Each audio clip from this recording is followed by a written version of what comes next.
কি বন্ধুরা, আপনিও কি ভাবছেন নাকি যে নিরামিষ দিনে কি খাবো কি বানাবো? এবার একদম চিন্তা থেকে মুক্তি, নিরামিষ দিনে বানিয়ে ফেলুন পুরুলির ঝাল, আলু পোস্ত, সাথে বিউলির ডাল, বেগুন ভাজা আর পাঁপড় ভাজা। একদম এক নিমিষে ভাত খাওয়া হয়ে যাবে, আর খেয়ে উঠে ঝটপট করে একটা ঘুম দিয়ে দেবেন। নমস্কার, কেমন আছেন সবাই? সঞ্চিতার ডেলি লাইফস্টাইল ব্লগে সবাইকে অনেক অনেক স্বাগত। আর আমি সঞ্চিতা চলে এসেছি। তো বন্ধুরা, চলে এলাম সকাল সকাল ছাদে। আর এই দেখতে পাচ্ছেন একদম পুকুরের দিকে চারিদিকের প্রকৃতিটা, আর আমার তো বেশ ভালো লাগছে। আর সকালের দিকে একদমই রোদ্দুর বেরোয় না, ঠাকুমা তো একদম উঠে পড়েছে সকাল সকাল ছাদে, চারিদিকে দিয়ে দিয়েছে সমস্ত কাচাকুচি করে, কেচে কুচে সব কিছু দিয়ে দিয়েছে। আর আমিও চলে এলাম। তো সকাল সকাল ভাবছি কি রান্না করব। আর আজকে রান্নাটা নিচেতেই হবে, খুব একটা ওপরে রান্না বান্না হবে না, কারণ ওয়েদারটা খুব একটা ভালো নেই। তো মেঘলা করে গেছে সবসময়ই, আর মনে হচ্ছে যে বৃষ্টি বৃষ্টি এসে যাবে। তো তার জন্যই আমি নিচে রান্না করছি। আর সিলটা যেহেতু ছাদে আছে, তো চলেই এলাম ছাদে সমস্ত মশলাপাতি নিয়ে। আর যেহেতু আজকে পোস্তের তরকারি করব, সাথে বিউলির ডাল করব, তো প্রথমে আমি এগুলো সব বেটে নেবো। যে কাঁচা লঙ্কা, তো এটা এখন বাটবো। আর আদাগুলো ছোট ছোট বলে খোলা ভালো সারাইনি খোসাটা। তো বাইরে বেশ ঠান্ডা।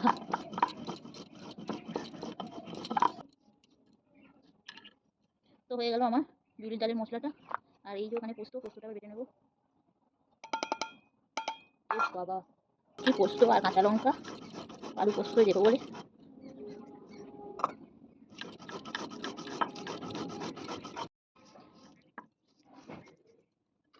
তো এদিকে দেখতে পাচ্ছেন চলে এসেছি ছাদে ভাত করতে। আর ভাতটা মাটির হাঁড়িতে হলে বেশ ভালো লাগে খেতে।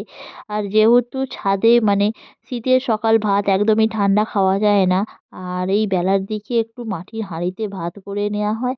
আর দেখতে পাচ্ছেন মাটির হাঁড়ি যেহেতু, আর ভাতটা একদমই বসে যায়। আর বেশ ভালো লাগে মাটির হাঁড়িতে ভাত খেতে। তো কারা কারা এইরকম মাটির হাঁড়িতে ভাত খেতে পছন্দ করেন একটু কমেন্ট করবেন। আর দেখুন বেলার দিকে একটু রোদ্দুর তো বেরিয়েই গেছে।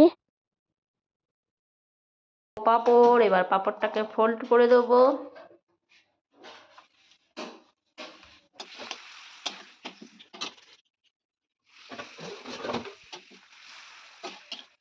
তো এই দেখো পাঁপড় ভাজা হয়ে গেছে। তো যেহেতু নিরামিষ, তো সেগুলো তো ভাজাভুজিগুলো আগেই করে নিচ্ছি। আর সাথে ভেজে নিলাম একটু বেগুন। আর এই দেখতে পাচ্ছেন বেগুনগুলো একদম সমস্ত তেল ফেল সব টেনে নিয়েছে।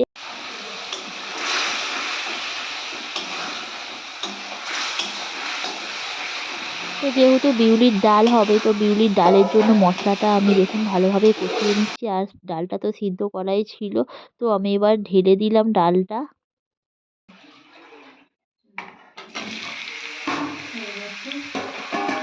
আর সাথে বানিয়ে নিয়েছিলাম আলু পোস্ত। তো আলুগুলো একটু ডুমো ডুমো করে কেটে নিয়েছিলাম, কেটে কালো জিরের ফোড়ন দিয়ে, কাঁচা লঙ্কা দিয়ে, পোস্ত দিয়ে একটু আলু পোস্ত বানিয়ে নিলাম। খুবই সিম্পল আর খুবই সহজভাবে বানিয়ে নিলাম।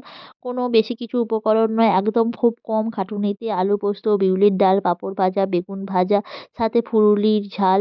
তো মানে খেতে দারুণই হয়, মানে খুবই কম খাটুনি, আর খাবারটা বেশ সুন্দর হয়। তো ফুলুরিটা বাজার থেকে কিনে আনা হয়েছিল, কারণ সবাই জানে যে মানে বেঙ্গলে প্রচুর পরিমাণে চপ ফুলুরির দোকান আছে, আর কষ্ট তো করতেই হয় না।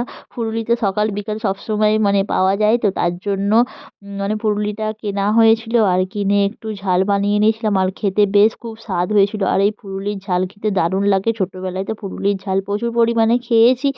আর এখন একটু নিরামিষ দিনে মনে হয় যে কী খাবো কী খাবো, তার জন্যই একটু ফুলুরির ঝালটা হলে বেশ ভালো লাগে। আপনারাও এইভাবে বানিয়ে খাবেন, বেশ সুন্দর লাগবে। মানে নিরামিষ মানে যে খুব একটা খারাপ সেরকম নয়, নিরামিষও খেতে ভালো হয়। তো ভিডিওটি কেমন লাগলো? ভালো লাগলে লাইক করবেন, শেয়ার করবেন, কমেন্ট করবেন। দেখাবেন নেক্সট ভিডিও। টাটা।